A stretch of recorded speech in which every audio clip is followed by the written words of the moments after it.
Welcome all Whovians to our new show, The TARDIS Files. Hang on, this isn't just for Whovians. This is for sci-fi fans and also Doctor Who fans old and new. Yeah, I know, I was just introducing, welcoming the viewers. Okay.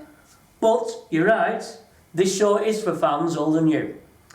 Anyway, this is a very special episode because this episode is going to be reflecting on the past 10 years of Doctor Who.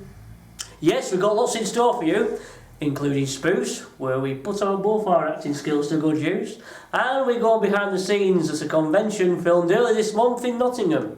Plus, much more.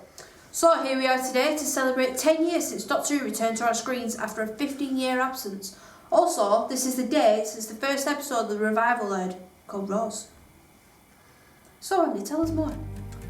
A new series of the British sci-fi programme Doctor Who began on the 26th of March 2005, after a 16-year absence due to its cancellation in 1989, and following a TV movie revival in 1996 starring Paul McGann.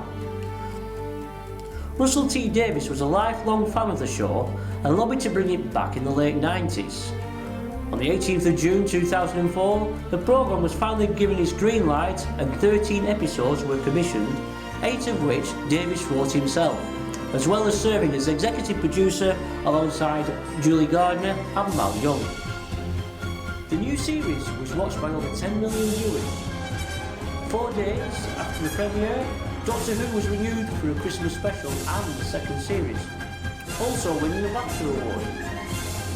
Most surprising came the approval of Michael Grade, who in 1985 had previously led an 18-month hiatus for personal dislike of the programme.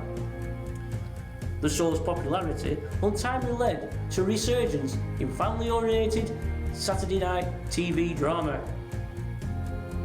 The production team was tasked with finding a suitable actor for the role of the next Doctor. Film stars such as Hugh Grant and Rowan Atkinson were approached, as were Alan Davis and Bill Nye. Christopher Eccleston was suggested to Russell T Davies via Mal Young. His involvement was announced on the 20th of March 2004 after months of speculation. In April 2004, Doctor Who magazine announced that Eccleston would indeed play the Ninth Doctor. After the first episode was aired though, Eccleston decided not to renew his contract on the grounds of being typecast. This statement was released without the consent of the BBC. Later, the BBC released a statement stating that Eccleston's contract had not been renewed, as it was at the time uncertain that the series would be able to continue. In 2010, Eccleston said in an interview that he left the show as he did not enjoy the environment the cast and crew had to work in, but he was proud to have played the role.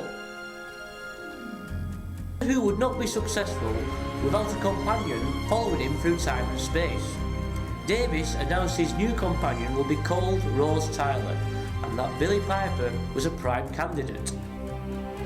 Although Georgia Moffat, the daughter of 5th Doctor Peter Davison, who would later portray Jenny, the Doctor's daughter, was also considered for that role.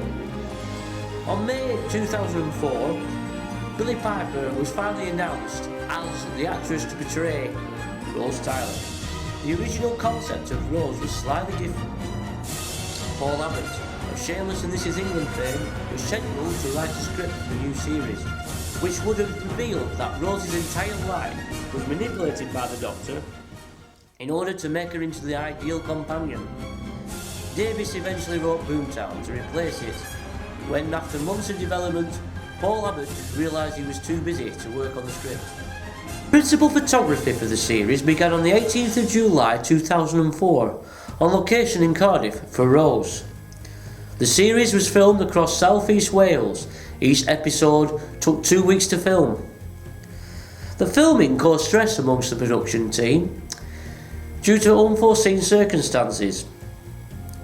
Some scenes of the first block had to be reshot because the film was deemed unusable.